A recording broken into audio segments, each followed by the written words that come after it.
everybody, it's a day ending in the letter Y, which means it's time for Luke Stevens to make another Starfield video, because of course it is. And that's why it's all the better that Starfield actually just this afternoon received an update, finally, from BGS. And I'm just gonna brace you, it is somehow even less remarkable than you could possibly imagine. Like somehow it's even more lame and hilariously stupid than you could imagine. So we're going to talk about that, but I more importantly want to talk about the future of Starfield, because I actually do think we are approaching the end of Starfield's life cycle, and I do think they're revving up for the final update and expansion that I think we will get in just a handful of weeks, an announcement on. So buckle up, it's gonna be interesting. And you know, it's just good sometimes to get back into the swing of things with Starfield, because it's kind of like visiting your family, you know, like a distant relative or something that lives out of state.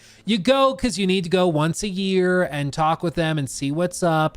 And you just got to get it over with. And once you do, it's good. You feel like you accomplished something. You didn't really have that much fun. You know, you're like, yeah, visiting Meemaw wasn't super fun, but I'm glad I did it. You know, I needed to do it. I'm glad I did it. It meant a lot to her. So I think that's what makes it worth it. That's visiting Starfield again for me. It's like visiting your grumpy grandparent who doesn't bother to learn your name. You know, I don't have repressed trauma. Shut up. Let's talk about our sponsor real quick and then get into the nitty gritty. But first, a thank you to our sponsor, Incogni. Incogni is the data protection service that removes your personal information from hundreds of different data brokers across the internet. You ever wonder how those telemarketers or cold callers or random companies get your email addresses and phone numbers and mailing address and all of that? It's because your data is bought and sold by tons of different data brokers across the internet, across the world. And historically, it's been really tough to get your data removed from those companies. Even if you can file a manual request for it, it takes time. It can take weeks or months of back and forths until now, because Incogni can do it all for you automatically, even handling the follow-up emails and everything else. As you can see, I've been using Incogni for almost a year, a full year at this point, and in that time, they've sent over 1,100, almost 1,200 different takedown requests. They have 131 in progress they're actively following up on, and they've completed over 1,000. And they estimate this has saved me roughly 783 hours based on the average time it would take you to fill out each request manually yourself. And as you can see here, this is just a small selection of the different companies that had my data, my email address, phone numbers, whatever else, that have had to strike all of my information from their services just in this period of time. I mean, it's crazy, and I don't have to lift a finger. Seriously, it really is easy. You just sign up with the link in the description box below to save 60% off of an annual plan, and then they go and send all of these takedown requests and everything for you, and you don't have to think about it. It's awesome. And since I started doing this, I don't get cold called anymore. I don't have telemarketers calling me. I know it sounds like magic and too good to be true, but it literally is the case. Like, it's actually crazy. Can't recommend it enough. Again, check them out at the link in the description box below. Use my promo code SAVE 60% off of an annual plan. You will not regret it. Okay, we're back. Starfield is a game that still exists, and it did just receive an update. Yes, my friends, they posted the first update in months and months and months. And what it was this right here. As you can see, it is an update that is specifically locked to the beta branch, beta of Starfield. And it includes minor improvements to format the display of the creations menu, which, if you didn't know, is their in-game store where they have microtransactions, which are basically what they just call paid mods and stuff. So the in-game store received a facelift. There you go. They addressed an issue that could cause extreme temperature gear to appear incorrectly. Oh, okay. Minor improvements to sorting in the missions menu. Just minor improvements, so just little stuff. And then general crash and stability fixes. And that's the whole thing. That's the whole thing. People have been waiting and waiting and waiting and waiting. And this is the whole thing. And as you can see, 404 upvotes. That's cool. The comments on this. After 7 months of radio silence, I gotta say, this is quite disheartening. I'm not demanding free and new content from a single player game, but to see that in all the time that has passed, there's not even an attempt to improve the gameplay loop, the lack of uniquely generated POIs, the neutered legendary system, and the ridiculous level scaling is just saddening. I'm still holding on to some hope that DLC 2 can be an honest improvement to the game, but to see so little acknowledgement from Bethesda or even an attempt at all to improve things is just disappointing. It's probably easier to just move on, but nobody wants a game to be bad. We come here to play good games and enjoy life. I think things can steer in a better direction. I'm not angry, just disappointed, which I think is accurate from most of us. And you know, the general sentiment is pretty much in line with this. What a joke, a nothing burger, disheartening. Could you please remake Morrowind? I'm sorry. It's just funny that somebody's like, this is the time to ask. Maybe they'll listen to me if I ask here. It's just, I'm sorry. That's funny. Caught me off guard. Anyway, but you might be wondering, after all these months of silence, what is that referring to? Well, the last time we actually got a clear update on Starfield was actually back in March. Back in March, the official Starfield X account replied to Planetary Union Captain Aura Wolf, who was asking for more updates and clarity on what was happening with the game. And they said, we know you're eager for an update and we truly appreciate your passion for Starfield. The team has been hard at work, and while we're not ready to share specific details yet, we have a lot of exciting things planned for the game this year that we can't wait to talk about when the time is right. We're always listening and taking your feedback to heart. Thanks for being a part of this journey with us. They say they're listening, they say they're working, they have a lot of interesting and exciting things planned is what they claim. And at this point, we are in July, late July, and we still have no updates. We still have nothing from them. Like we have nothing. They did share this, which is a trailer from Kingeth Creations on a mod called Watchtower. This was shared back in May, and it is a mod not made by Bethesda. It's made by Kingeth Creations, and it is, by all accounts, better than anything BGS has made for Starfield. It includes even like orbital strikes from a ship orbiting the planet you're on, so you can call down airstrikes straight out of Helldivers 2. It has a unique storyline. It has all sorts of unique enemies and new conversations and voice acting and crazy stuff, and it's available for $10 in the mod store. And again, by most metrics and by people who have played it, it is better than the Shattered Space expansion, which was $30 at the end of last year. And again, if you don't remember how that went over, not great. I actually remember, fun little tidbit, I remember when Shattered Space launched. At the time I booted it up and I started playing through it, and I thought it was going to be at least like Hearts of Stone or Blood and Wine in terms of scale. I mean, they're charging like $30-40 for it. I thought surely it's going to be a decent size. But I started playing it, going through what I thought was the prologue of the main story within the expansion, and then I basically rolled credits on it. I accidentally finished it after 4 to 5 hours of gameplay. And I put that out on Twitter saying that I had finished it accidentally, and I wasn't sure if I found a secret ending or if it was actually just that short, but I was a little baffled at how lackluster it was. And dude, my replies got filled with Starfield fanboys who were like, how dare you, you rushed it. No, it's not that fast. That's not that short. You're lying. You're a liar, whatever. And then you could watch in real time. After just a few hours, those same people started to hit the end of it and finish the expansion. And then they went back and started deleting their replies because they're like, okay, yep, no, it is that bad. Okay, well, Luke was right. I'll just delete that and Control Z that. Like it was something hilarious because you could watch in real time as people realized how lame it was. They actually walked all of it back. To their credit, they walked it back instead of just sticking their head in the dirt. But it was really, really lackluster. But after that released and was received quite poorly, and people were very upset with them for spending an entire year working on it. It, like, no joke, in the same period of time they took to make Shattered Space, for Fallout 4, they put out all of those like mini DLCs for like the base building stuff, but also Far Harbor and the Nuka World DLC.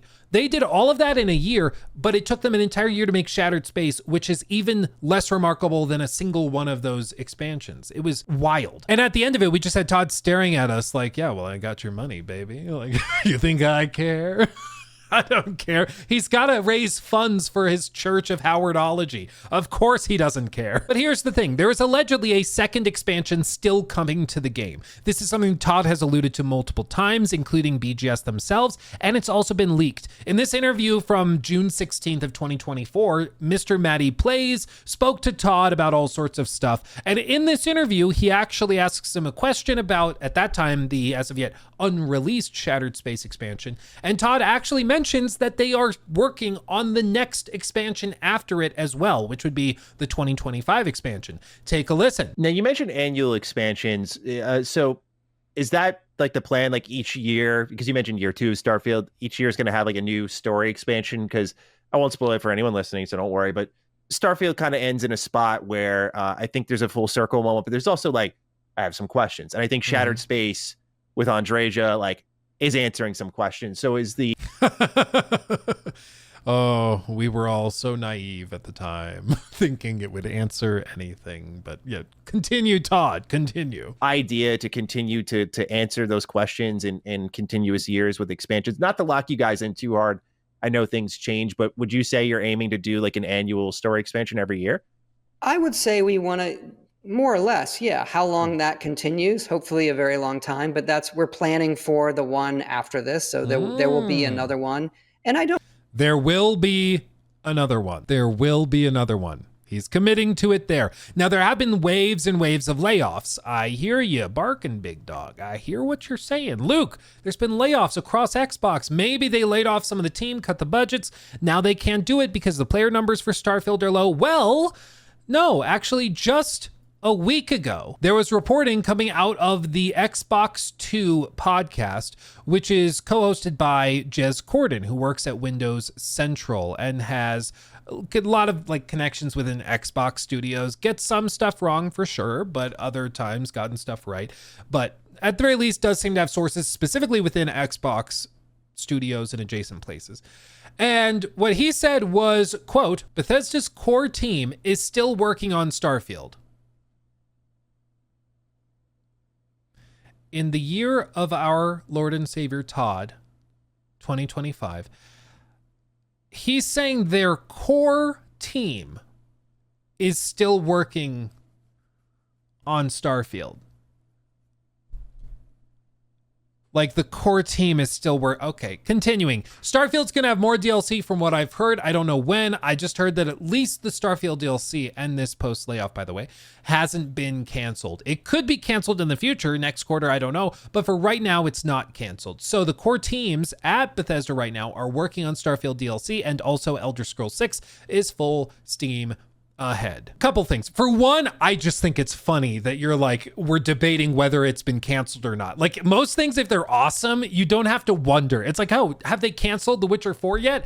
Of course not. That's gonna be awesome. Why would they? Have they canceled GTA 6 yet? No, of course not. It's gonna be awesome. You only wonder about it if it's something sucky that you'd be like, yeah, it makes sense why they canceled. I see that. It's just funny that we're even having this conversation for whether it exists or not. It's just funny to me. Other than that, this is also why I've been saying I would not expect Elder Scrolls 6 anytime soon. Like some people have been, in my opinion, smoking some hopium, you know, some sweet, sweet hopium, thinking that we're going to get Elder Scrolls 6 in like 2026. We're going to get it next year in the spring or something. And I'm like, guys, there's reporting that part of their core teams are still working on Starfield. Like, I don't even think they're all hands on deck with Elder Scrolls 6 yet. Like, I think they're still kind of laying the stage for it.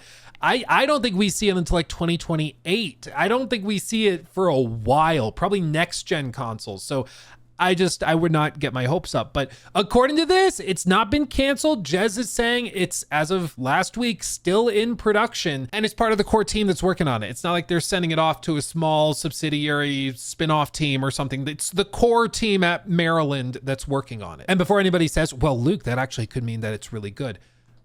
The core team also worked on Shattered Space, so don't get it twisted.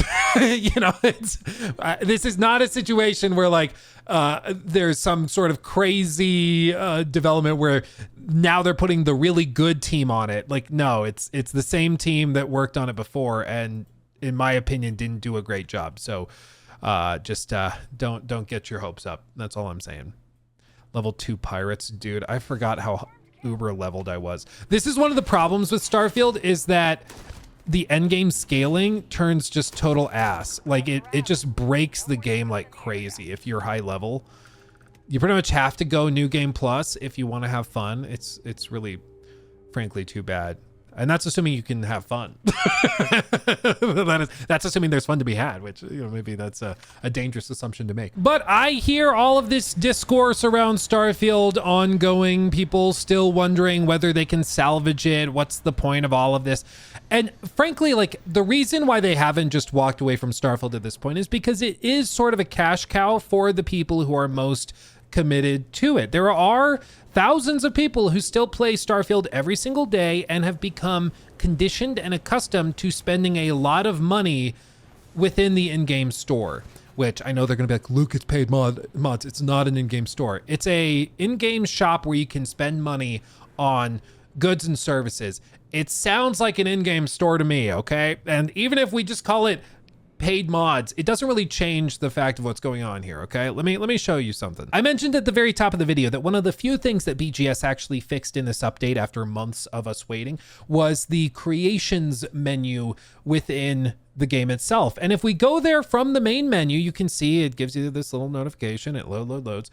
But this is where they sell all of the paid mods, that some of which are partnered, such as the Watchtower DLC thing that I mentioned earlier, but others are made from independent creators, and they're smaller things like removing the color filter on the game.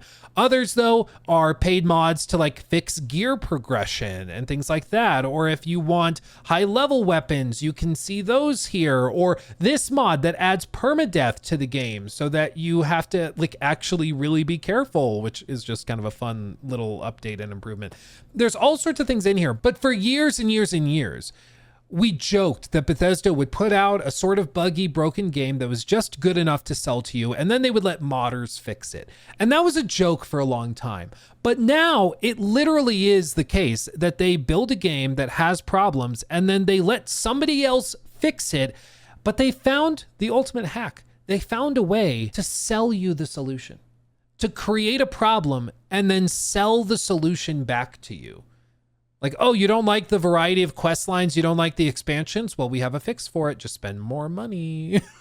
Spend more. Granted, they have some free updates. They have some free stuff, like as you can see here. So there are some free mods and things that are nice to have, sure. But the vast majority of this is $3, $1, $2, $3. Like, all of these things that fix various little problems within the game are sold to you. And I've asked around, I've tried to figure out how much this costs BGS to run. I've tried to figure out how much modders actually take away from it. And I can't share specifics because the creators that are on these pages, they've had to sign an NDA, so they can't share what their split is. They can't tell us how much money they actually make for each dollar they charge. But I can say with pretty high confidence, after speaking to a few people that I think would know, that the average deal, so not necessarily for everybody, I'm sure there's special exceptions they make for like the big partner deals, like for the Watchtower expansion, but the average deal for these guys is 40% goes to Bethesda Game Studios, 30% goes to the platform holder, so either Xbox, if you're buying it through the Xbox store, which is also the parent company of BGS. So it's basically still just going into their own pocket. So in which case they would take 70%, or it goes to like Steam. If Steam takes 30% for processing fees and stuff, that's where that goes. And the remaining 30%, so after BGS takes 40, the platform takes 30, the other 30% goes to the modder. So for every dollar you're spending, the modder is taking 30 cents. To fix the game that Bethesda hasn't fixed after almost 2 years. Like, that's ridiculous. It's just insane. But that's why they're willing to still update it. That's why the few improvements they're making on the game are to overhaul like the in-game store, because that's where they're making the money. And that is why they're willing to still work on Starfield. That's why they're doing it, because right now, yeah, the money may be small, but their ultimate goal is to try and get to the point where they don't have to touch this game for 10 years, 15 years, but they can still be making money on it as modders continue to create content for it. That's the ultimate hope. That's the dream, is that they don't have to juggle any of it.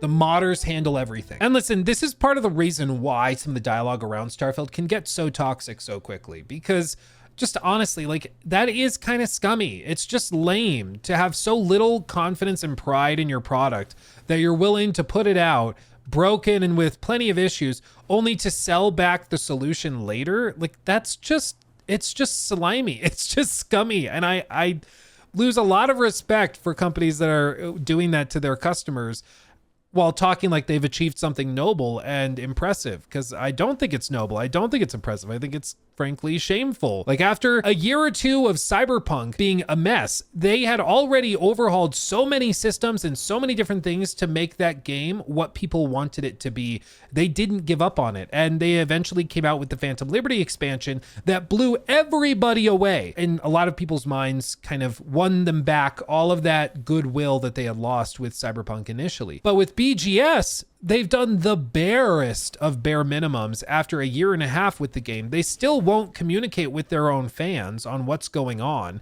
They will post an update in March, and that's about it.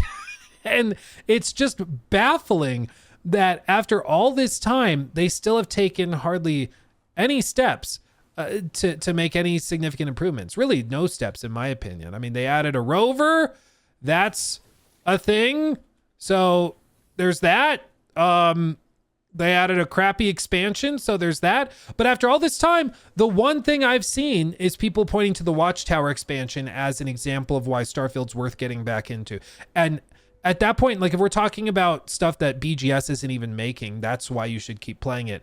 I think we're a little far gone. You know, tiny example. At this point, I don't even know how many hours in Starfield after doing that 8-hour critique video I did on it, but I've played a lot of Starfield. I know this game pretty well. And on this save file, which is not even like a New Game Plus save file, it's not even like a crazy end game profile. I think he's level like 50 something. I can like one shot or three shot almost any enemy in the game for any of the core content. And I've had to look for mods that balance the game for a high level player.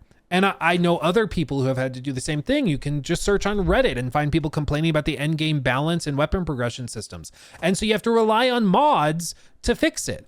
That's something BGS is well aware of, and yet they have done nothing after a year and a half to address it. And they just let the modders do it, and then the modders can charge $2-3 for it, and BGS will take $1.50 or $1 out of each one of those sales, so they're happy.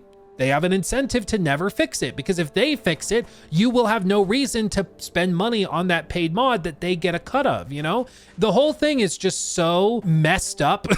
And, you know, Todd is very charismatic. Shocker. He's the founder of the Church of Howardology. I mean, of course, he's a charismatic dude. But even with that, I've seen a good number of people kind of seeing through the charade, and calling him out, at least in like podcast settings for it, and like Bethesda Game Studios in general out for it. And I think that's what needs to happen more, because if they did this with Starfield, which was, you know, an anticipated game for sure, just imagine the variable bloodbath that will happen when Elder Scrolls 6 comes and has a lot of the same kind of scummy, slimy stuff set up. It's going to happen. It's going to happen, dude. It's going to be a problem. Can you just imagine? You boot into Elder Scrolls 6 after 2 decades of waiting, basically, and you're so excited to see what the game has to offer. And then it's like, oh, well, the carrying capacity is like really low again for another Bethesda game. So I have to constantly be going back to my stash to drop weapons, and I can't carry the things I want to carry. So I have to drop all of it to keep playing. Or I can go into the creations menu, and for $1, I can buy an unlimited carrying capacity mod. And then I can play the game without that limitation. and the game is awesome all of a sudden. Like, that's going to be one tiny example of what's going to happen across the board if you let them get away with it, which is why it's important to call them out now so that they realize the blowback's going to be too bad. And we know that this works because you remember in the lead up to AC Shadows where there was all this discourse around the Infinity Hub. In case you don't remember, basically the rumors and leaks suggested that Ubisoft was going to be putting in a always online platform for Assassin's Creed where you would be able to buy mini battle passes and big battle passes so that you could grind out missions within the game through the Animus hub that would then generate you cosmetics and new weapons and things like that. And myself and many other content creators made videos before the game was even announced saying, this is a terrible idea, don't do it. Everyone will make fun of you and you will deserve it. Everybody lit them up online, even though it wasn't even officially announced yet. It wasn't even real yet in that sense. But what happened after the fact is we eventually saw the Animus Hub revealed and all of the monetization had been stripped out and it was just sort of a shell of its former self that had basically no impact on the game whatsoever. And it was in large part because of the blowback they anticipated based on the feedback they received before launch even happened. So when you call this stuff out, when you make a big deal out of it, you can actually effectuate change. It's why it's, in my opinion, a good thing to call this stuff out, even in this weird middle time before Elder Scrolls, but after Starfield. I think it's important to still call it out, even though it's not like officially real yet, because we all know that's where they want to go. That's what they want to do with Elder Scrolls 6. So you got to call it out now. And I'm telling you, the power of Twitter is amazing. If you can come out and just be like, hey, don't do it. Don't you dare.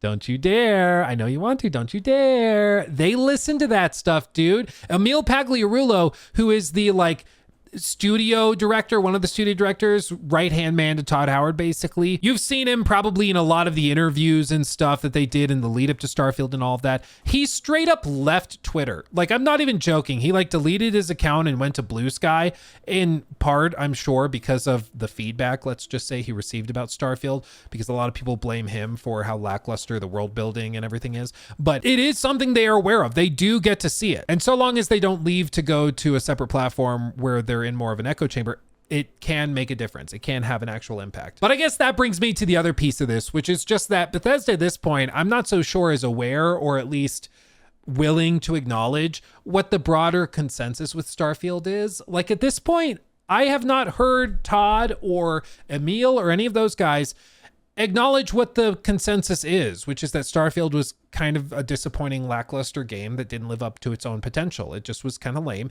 And the Shattered Space expansion was bad. It wasn't okay. It wasn't pretty good. It was bad. It just was bad, and the pricing was egregious. I haven't heard any of them acknowledge any of that. And instead, we've seen them do things like I just described, leaving social media platforms where there's a lot of negative feedback, and instead going to a place where they feel more protected and more isolated. Or you'll see Todd not doing interviews with people who have been critical of his games or his approach in recent memory, but instead only doing interviews with platforms that are Xbox focused, for example, and are considered safe or friendly territory. I understand that. I'm not saying he has to go on to my page or interview with me. I'm not saying that at all, but I do think it's pretty telling that you only ever see these guys on friendly turf and engaging with questions that they consider to be manageable. And even when they're asked a tough question, and Maddie, to his credit, did ask Todd some tough questions when they were doing that interview,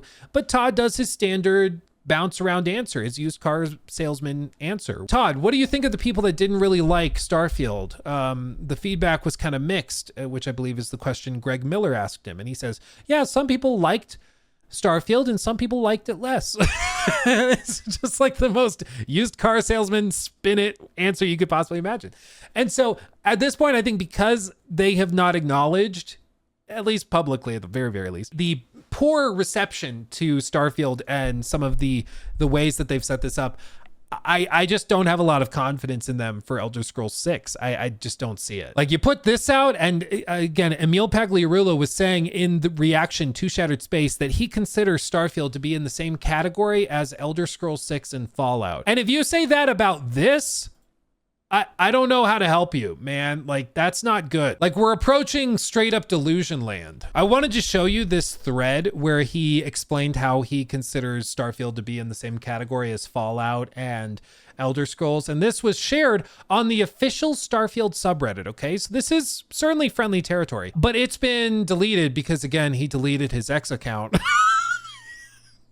Again, I think because of how poorly this went over, straight up deleted the entire account. And again, this is friendly territory, and you still see people like Emil just F. What a conundrum for me. I don't want to ever wish somebody to get fired, and I heard he's a really nice and cool dude, but my guy, this seems to just fail upward more than Todd Chavez. Nothing new under the sun and fully expected response. He has never, not once, ever acknowledged specific criticisms from anyone. And when someone speaks broadly and generalizes, i.e. the quality of the writing sucks, he then says, I don't agree, and just carries on. Beyond that, it's a typical corporate response laden with his usual egotistical approach to responding to criticism and never addressing anything. Also, LMFO, we have a community team for a reason. Fat load of good they do for you. Yeah, that community team, they're the same ones that like we're having Fallout 76 players that got wrongly banned write essays on why cheating in a game is bad. They're also the ones that responded to people requesting a refund for Starfield, saying the game wasn't fun, with responses like, well, the astronauts had fun when they went to the moon. They certainly weren't bored. Like, that's the community team that he's talking about there, which is just very, very funny. And it goes on. I really dislike how Todd and everyone at the company refuses to even acknowledge any of the foundational issues with the game. POI repetition, lack of true space travel, outpost building being non-essential to the game loop, etc., etc. It's an utterly toxic form of positivity that just creates tension between the fan base and creators. There's no reason for them to be like that. They could still even acknowledge the issues, but say it's not something they can really fix, but instead they just dodge, ignore, and gaslight like a frustrating politician. And I think this is the big thing. The feedback that has been given to them should be actionable, at least for the next project. I get it. You can't really fix Starfield. It is what it is. You can't fix like the way planet surfaces are generated. You know, these maps weren't something they even had at launch, but they did add them after the fact, to their credit. But they can't fix the fish bowls. You know, the fact that you spawn in on a fish bowl, this stuff is generated, and that's it. You can't really fix that. The game is what it is. I get that. If they acknowledge that that was a frustration, people didn't really like it, they'll do better next time, I would respect it. But they don't even do that. They just say, yeah, exploration's different. In Starfield, it's different. So if you don't like it, you know, you just didn't like the different way that it was. Gaslighting's a good term for it. They're like, no, it's not bad.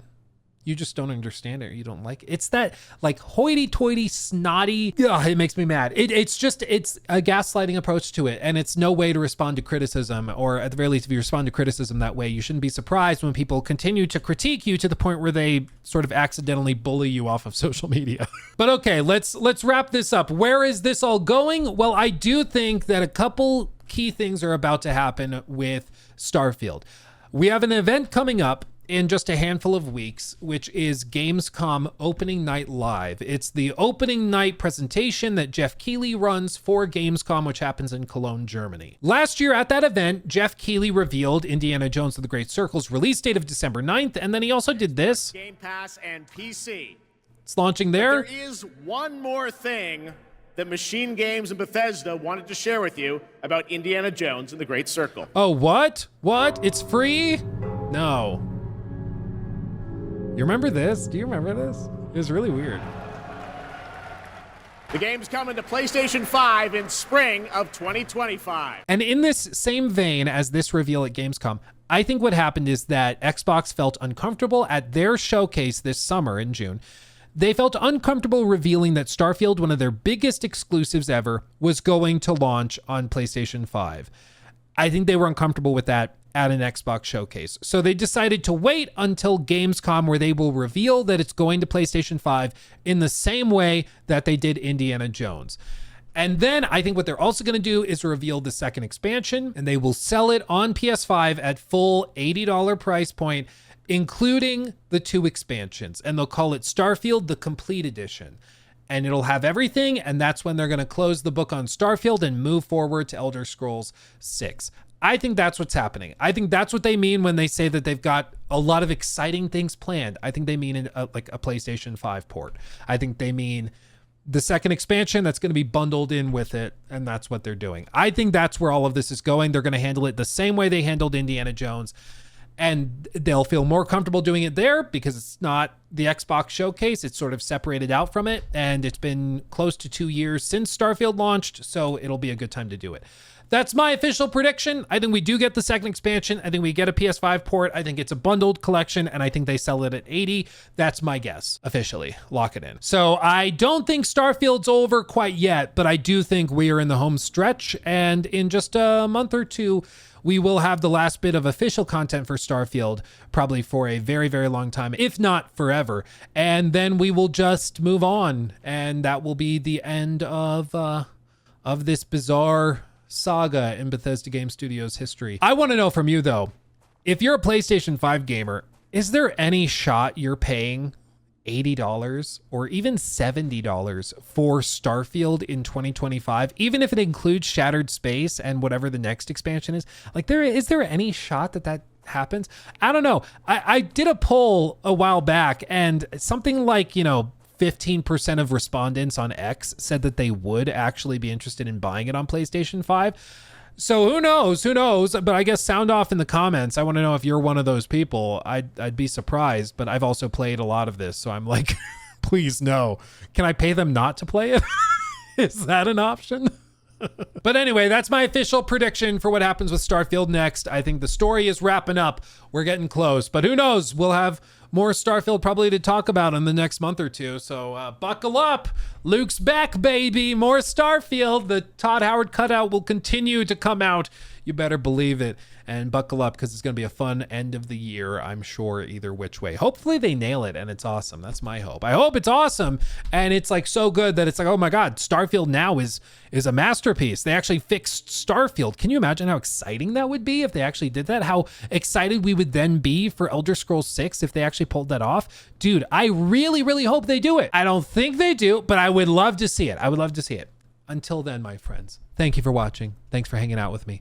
Thanks for making it so I can make a living while rambling and developing a migraine, discussing Starfield. Truly, thank you. Until next time, my friends. Much love. I'll see you in the next one. Hugs and kisses. Bye-bye.